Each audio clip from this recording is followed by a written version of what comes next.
Guys हमारी गाड़ी है एक लाइट वाली कार, तो इसको ले लेते हैं, तो इसको खोल देते हैं यहाँ से।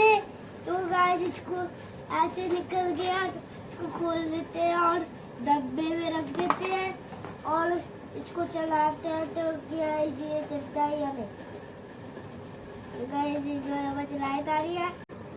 बाय गाइस, आज का मेरा वीडियो अच्छा लगा तो चैनल करें और ट्राई करें। बाय।